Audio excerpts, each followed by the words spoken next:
red as fire and hot as a chili pepper. That just about sums up the new Audi TT Coupé. Audi has given the second generation of its popular sports coupe a thorough workover, with subtle changes to both the interior and the lightweight, mostly aluminum body. But there are also changes under the hood. That's essential for a car that plays an important role in the Audi lineup.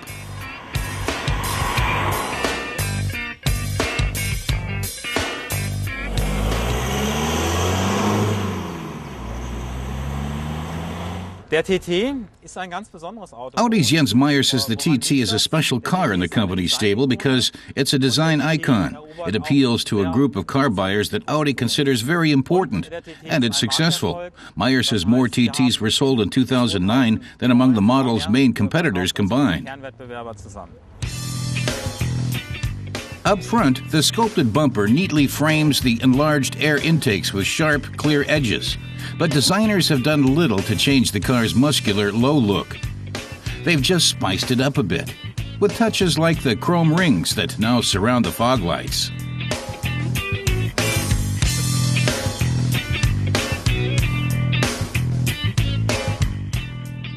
In back, an enlarged black diffuser sets another accent. The Audi spokesman says because the TT is such a design icon for Audi, the company has sharpened its design. The new front bumper, for instance, is more distinctive, while elements in the interior convey even more quality, making the entire car more sporty and attractive.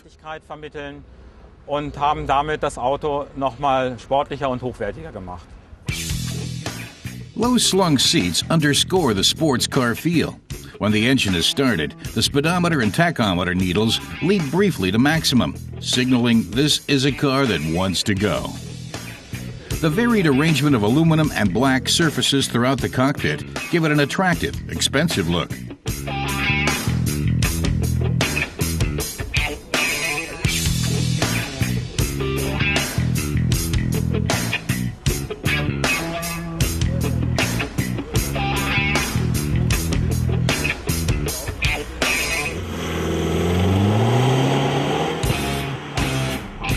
The 2.0 TDI is still the only Audi sports car that runs on diesel. It comes with a 6-speed gearbox and permanent all-wheel drive as standard equipment.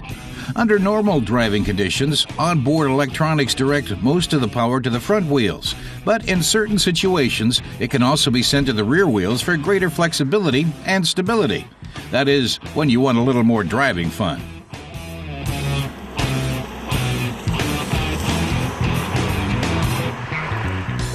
And advanced fuel injection technology enables the 2-liter TDI to run 100 kilometers on just 5.3 liters of fuel. The car does 0 to 100 in 7.5 seconds. A new engine in the lineup is the 211 horsepower 2-liter TFSI. Jens Meyer says the new 2-liter TFSI engine with AVS or Audi valve lift system is especially interesting.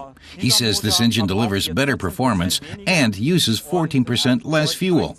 The Quattro model, for instance, does 0 to 100 in just 5.6 seconds, but burns only 6.6 liters over 100 kilometers and emits just 154 grams of CO2.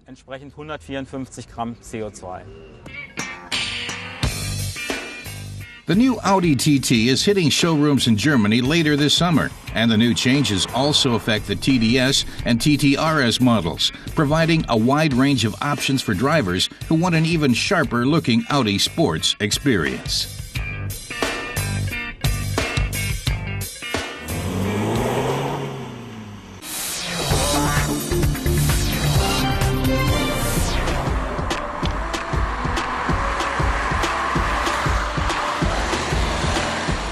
Today in our comparison test, we look at the Hyundai i20, which has been available in Europe since 2009. And also the Fiat Punto Evo, which went on sale in Europe in late 2009. The Fiat safety features are especially impressive. Even the bare-bones version of the model comes with 7 airbags and ESP standard. We tested the racing model, which also comes with fog lights that actively swivel with the steering. Evo is short for Evolution. The latest model is therefore not a completely new car, but a careful revision of the Gran Punto that preceded it. The front end, however, has undergone some major changes. The daytime running lights are now integrated into the headlights. The roof edge spoiler, a €150 option, gives the car a more dynamic look.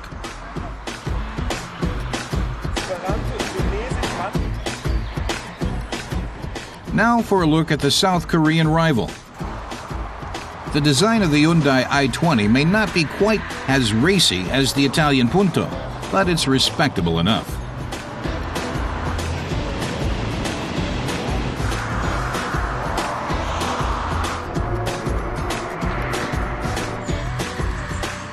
And driving the car also makes a very positive impression. As with the Fiat, all models come with ESP. There are only 6 airbags, however.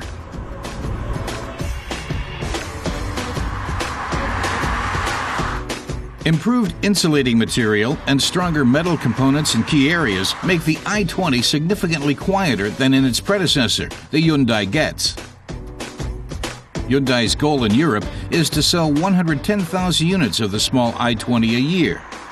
To meet it, the car maker has tuned the suspension to European tastes and developed new engines in Europe. They include the 1.4-liter CRDI our car came with. The 90 horsepower motor replaces a 1.6-liter diesel.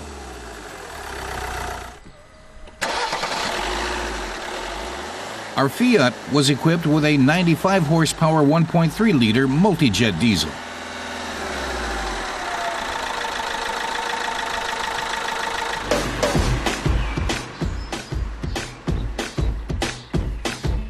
Unfortunately, the Fiat engine wasn't nearly as responsive as the Hyundai engine. The Punto accelerates from 0 to 100 in 11.7 seconds and has a top speed of 178. The Italian carmaker claims fuel consumption of 4.2 liters for 100 kilometers, but that will be hard to achieve in normal driving conditions. On paper, the i20 takes a bit longer to reach 100 kilometers an hour, but the car feels quicker in practice. Hyundai also claims fuel consumption of 4.2 liters, but as with the Fiat, we think that's optimistic.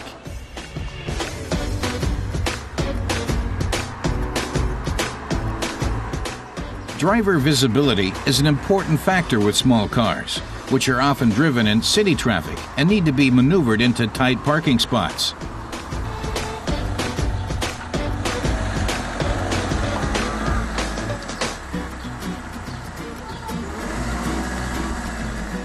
The i20's high-set rear windows turned backing up into a bit of a guessing game, but the car's dimensions mean it fits into small parking slots.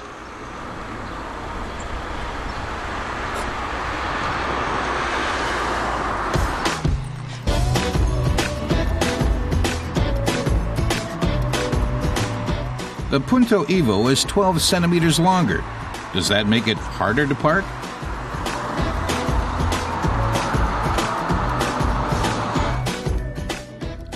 One advantage the Fiat has is this city button, which makes the power steering easier to operate. The Fiat's window line is also quite high, but the rear headrest can be lowered further when they're not in use. Even so, a proximity sensor would be a nice feature.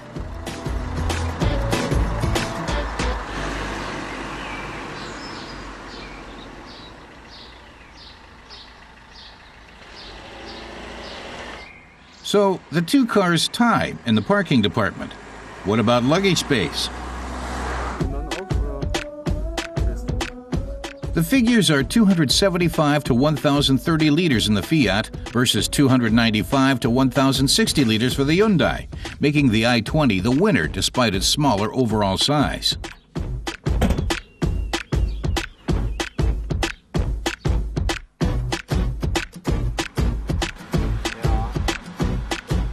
But the Punto Evo feels better made on the inside and uses more attractive materials.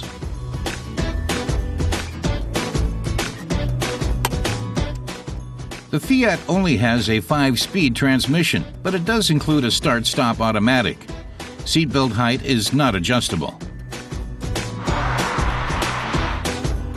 The front seat belts in the Hyundai can be adjusted to an occupant's height, and the car comes with a 6-gear transmission. The dashboard is clearly laid out and easy to read. The radio display is integrated into the onboard computer, which in the basic model only shows trip distance. The quality of the Hyundai's interior materials could be better. Prices for both cars start at just over 11,000 euros. The models we drove came with engines and equipment levels that raised the price significantly.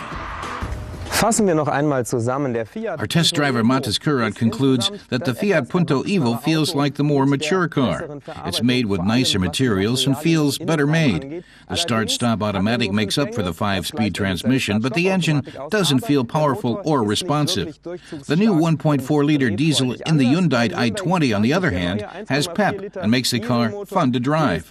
Interior materials and assembly quality aren't quite as high as with the Fiat Punto Evo, but the Hyundai is also quite a bit cheaper. You can get a pretty well-equipped Hyundai for 16,990 euros, while a comparable Fiat Punto will cost more than 21,000 euros. That's why Matis Kurat says the Hyundai is the better deal.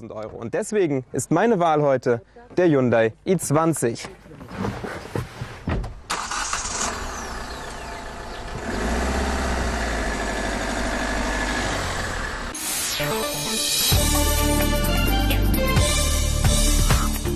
Volvo has presented its completely redesigned S60.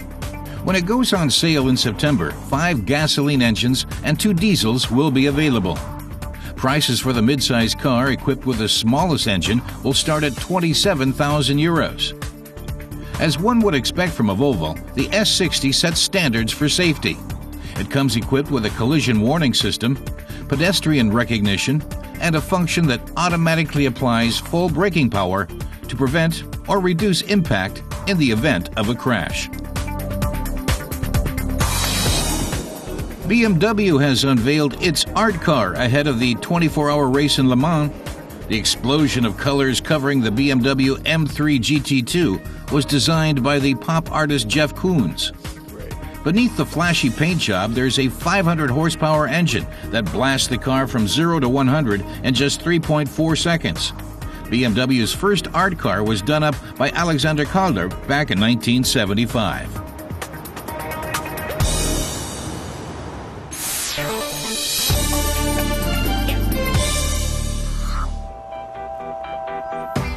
Multi-talented vehicles are in demand. These days, many people want more than a simple station wagon.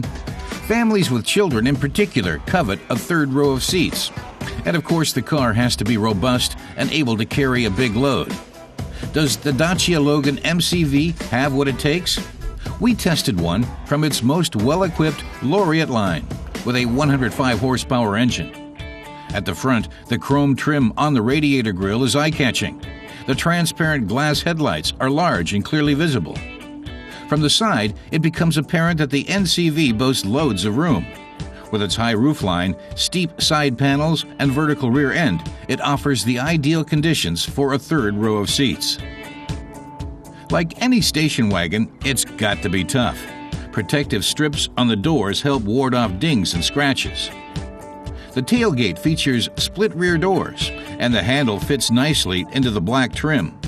On the driver's side, a rear window wiper ensures good visibility in bad weather, but the painted trunk sill isn't likely to hold up well in everyday use. Going back to the front, the Dacia is powered by a 1.6-liter gas engine made by Renault. All-round visibility is super, and when required, the Logan MCV can reach 100 kilometers per hour in just over 12 seconds. The vehicle has a top speed of only 174 kilometers per hour, but it's not the kind of car most people will want to drive fast. Plus, the engine screams at top speed. If our ears could wish for something, it would likely be a 6th gear. Still, MCV clients are usually more concerned with other things, like seating. We're testing a vehicle with an optional third row of seats, which costs 500 euros extra. Now we're going to see how easy they are to reach. In 2 easy steps, the seat tips forward, even making it possible for adults to get in the back.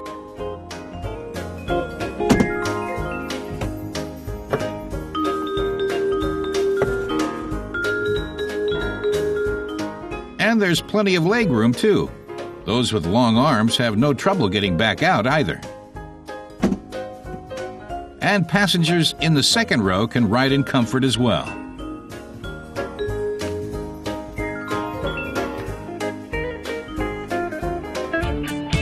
When it comes to its interior, Dacia has tried to emulate the big car makers. Unfortunately, not all that glitters is chrome, but the contrasts do make for a modern look. The center console is well arranged and uncluttered. It could actually do with a few more switches, like the ones for the rear windows. They're behind the handbrake. The dashboard is well structured but looks a bit old-fashioned, and the blinkers could sound a little more confident. The cup holder in the third row of seats makes a bold statement. However, unlike the driver and passenger doors, the rear ones don't have any storage capacity. Still, the Dacia scores points when it comes to transporting cargo. Folding down the 6th and 7th seats is child's play.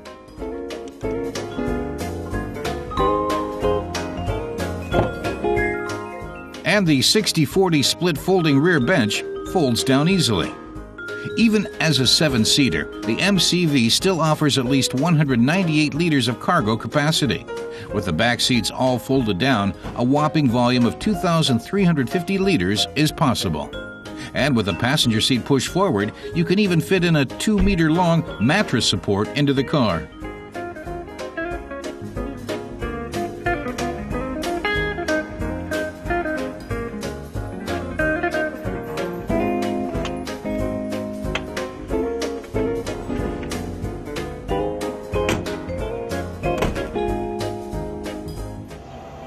Our conclusion? The Logan MCV isn't a car for intention seekers. It's as down-to-earth as its price. Our test model starts at just 11,650 euros in Germany.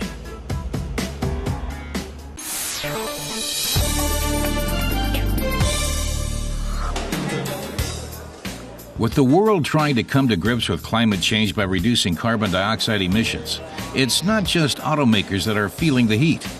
Tire producers are too. At the Tire Trade Fair IFA in 2010 in Essen, 600 exhibitors from 42 countries are showing off their latest innovations. This year's hot topics are safety, optimized performance, and environmental impact. Protecting the environment begins with the production process. At the trade fair, manufacturer Yokohama is presenting a tire made from renewable sources. It's made in part from citrus oils and has already been used in FIA's World Touring Car Championships.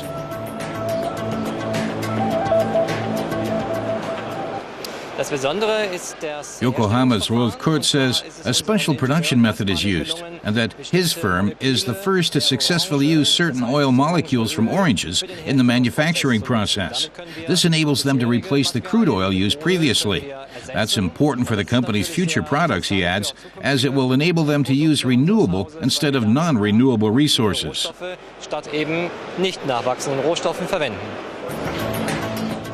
This green show tire comes from Finland and is partly made from olive oil.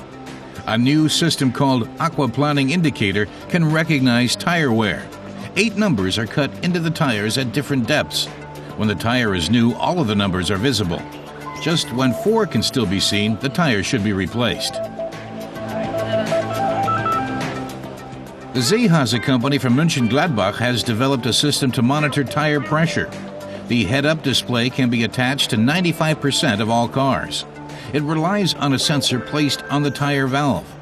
This delivers data to the display and shows when the tire pressure has dropped or surface friction has diminished.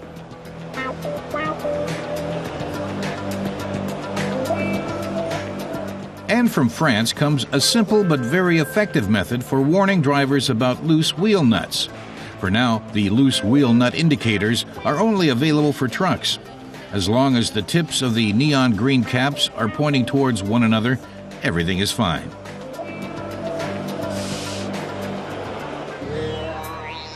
In the area of customization, rims can provide a little room for creativity. The colored rings add individuality to any wheel. And there are also adhesive films in pink and light blue, with or without glitter. They're aimed primarily at women that want to give their ride that little extra something. Alex Rims, a company based in Taiwan, mostly makes the rims for those just setting out down the customization path. You can have them in any color, although many choose a combination of orange and red or gold. And they don't come cheap. A single rim can put you back 400 euros.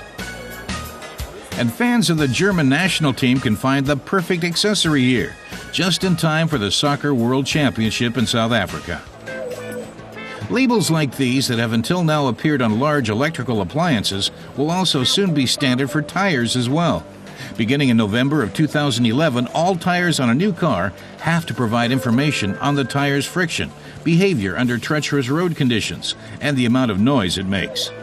The labeling machine was designed and built in Germany, and a system for measuring things like tire pressure, tread depth, and other parameters was developed in Ireland.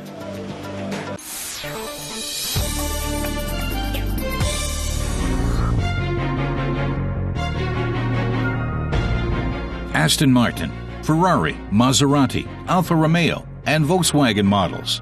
Cult beauties that were born from the brain of just one man, Giorgetto Giugiaro, one of the most influential car designers in the world, and one of the sector's most prominent figures.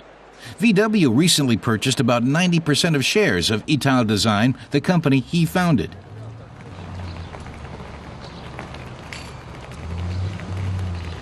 Volkswagen's chairman of the board, Martin Winterkorn, says that VW has worked together with Italdesign for nearly 40 years, and that over that time it has developed a lot of trust, both in the company and the abilities of its team.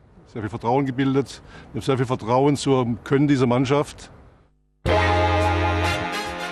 in 1973, a legend was born in Turin.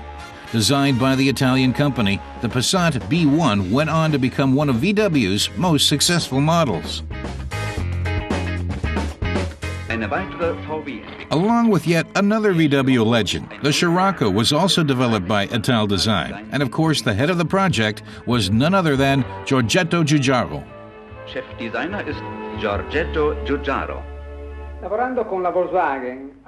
At the model's introduction, Giugiaro explained that together with Volkswagen, which put forward the technical concept, his company had designed a car that had the makings of a sporty coupe, while at the same time offering many more useful qualities. He said VW wanted him to provide a concept for a compact car that had its own characteristic personality, one that was not only sporty but also practical. And styling, explained Giugiaro, the first impression is often the most important one, so before saying anything else, he wanted to give everyone the chance at a first impression.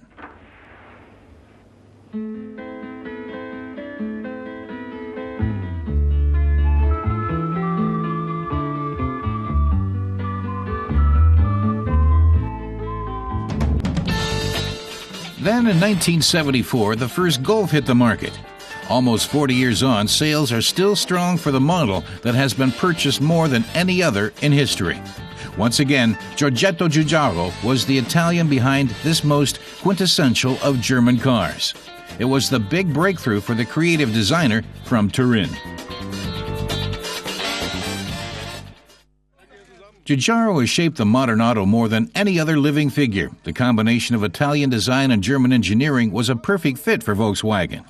Martin Winterkorn says that VW realized during the cooperation that Italian design and German precision was an excellent combination. What's outstanding about Italdesign, he says, is the outstanding team, which is able to realize new models and new ideas very quickly and very well. Italdesign has excellent designers and excellent engineers, he says, and most especially a seldom-seen flexibility and capacity. VW needs extra capacity, he adds, especially now that it owns 10 different brands. The Volkswagen Group is launching 70 new products this year alone, and many of the designs will come out of Turin. Italdesign has already produced plenty of beautiful cars, but there's room for plenty more.